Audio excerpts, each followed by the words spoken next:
Salam, my name is Hisham Abad. I'm a physicist by training. In this video, I will be presenting my book titled Towards an Islamic Lunisolar Calendar. I published the book in January 2021 with Amazon's Kindle and Google's Books. It is not available in a paper edition yet. My book is the outcome of a 15-year research effort. I wanted to understand the reasons for the differences between the Islamic calendar, officially known as the Hijri calendar, and all contemporary and ancient calendars. I found the differences to be so stark, to the point where I now claim that the Hijri calendar is not a calendar at all, but is a time counting system.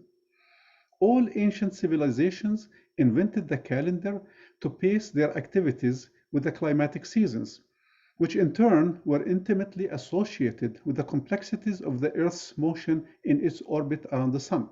The astronomical phenomena which are related to the seasons and the calendar year include the phases of the Moon, the cardinal points of the apparent motion of the Sun, which are the two solstices and the two equinoxes, and the various stars and star constellations. The scant historical records about the inception of the Hijri calendar have been studied a countless number of times over the past 14 centuries. When I started my research, it seemed there was nothing new to learn about this topic. I, however, and for the first time, used the science of archaeoastronomy, which is a branch of astronomy that studies the physical alignment of ancient monuments and architecture with respect to astronomical phenomena. The purpose is to uncover hidden information about the ancient civilizations. The study of the Stonehenge site, located south of London, and the pyramids of Egypt are famous examples. In my case, I applied the methods of archaeoastronomy to study the evolution of the Hijri calendar from its predecessor, the ancient Arabian calendar. In doing so, I studied the geographical layout of the major religious shrines in Mecca and their alignment with respect to the cardinal points of the apparent motion of the sun, mainly with the sunrise and sunset on the day of the summer solstice, the longest day of the year. I believe I discovered vital information about the pagan pre-Islamic pilgrimage to Mecca, called the Hajj, and its relationship to the Islamic Hajj. To explain the theme of my book, let me define some simple terms. First, the solar year. Its length is about 365 days and a quarter of a day, crucially a quarter of a day. This is the time the Earth takes to make a full revolution around the Sun. On the other hand, the Gregorian calendar year has a length of 365 days exactly. Second, the Hijri year. Its length is 12 lunar months, with each lunar month having an average length of about 29 and a half days. The length of the Hijri calendar year is thus equal to 354 days. Since the 12 months of the Gregorian calendar year add up to only 365 days, it is shorter than the solar year by a quarter day. As you know, we account for the missing quarter day by adding a day to February every 4 years, changing its length to 29 days instead of 28. This is done to ensure that the start of the Gregorian year does not slip to start earlier. This process is called intercalation. Please remember this word. In comparison, the Hijri calendar lunar year is shorter than the solar year by a whopping 11 days. Then, to intercalate lunar calendars, civilizations, including the pre-Islamic Arabs, learned that they had to add a full 13th lunar month, approximately every 3 years, to keep the positions of their months fixed with respect to the solar year, and thus with respect to climatic seasons. The Hijri calendar, which is classified as purely lunar, which means it is not associated with the solar year, the result in its months rotate within the solar year.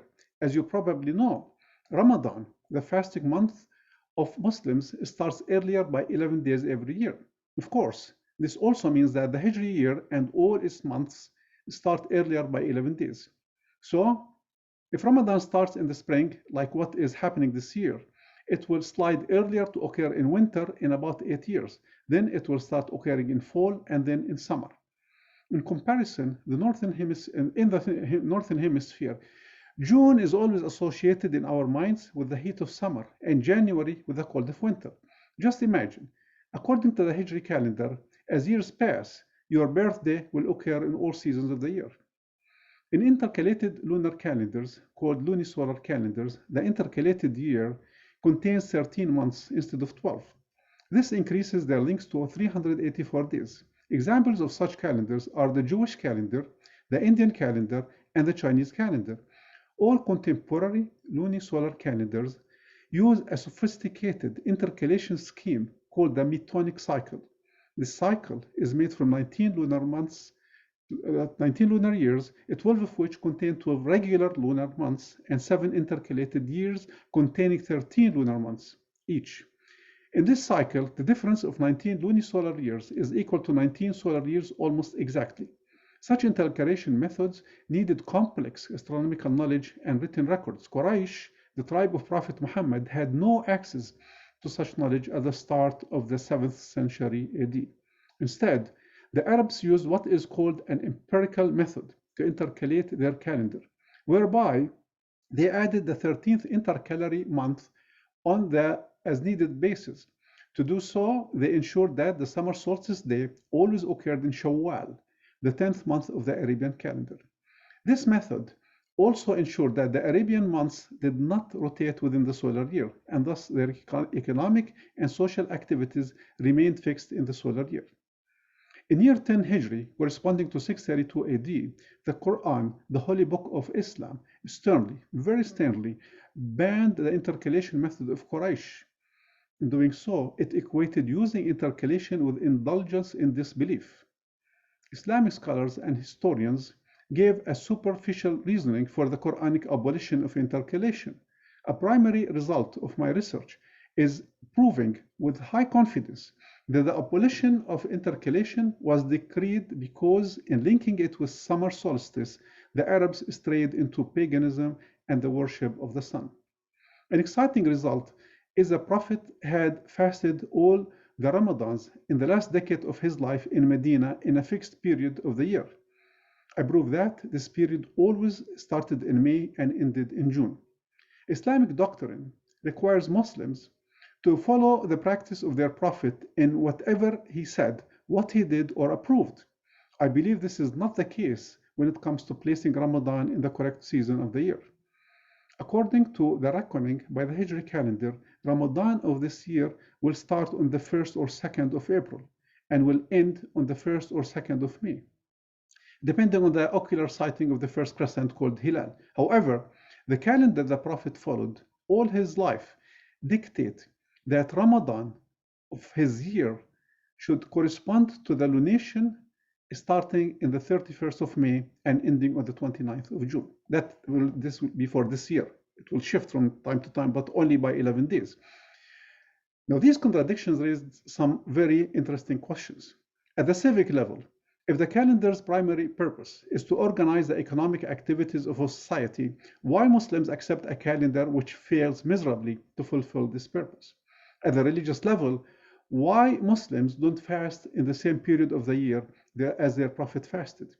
Why he followed an intercalated lunisolar calendar, but they follow a purely lunar calendar? After 14 centuries of this practice, the answers produced by Islamic scholars are still the same. The Quran forbade intercalation. The truth, however, the Quran specifically forbade nasi', which means Quraysh method of intercalation, but not all methods of intercalation. In the face of the hypersensitivity of this subject, I ventured to try answer these questions because the stakes are so high. There is no question that the fasting of Ramadan is debilitating to body and mind. Having it occur at a fixed period of the year will help Muslims world over to better organize their economic life to achieve the best potential possible to them. The best example of the benefits that could be achieved is that Ramadan will always occur during the vacation of the scholastic year. Students of all ages will not have to study or give exams while abstaining from food and drink. As you can imagine, the problem I am tackling in my book is sensitive and complex. It is not restricted to calendrical systems only, but it is also entangled so much with the fundamental tenets of the religious beliefs of Muslims around the world.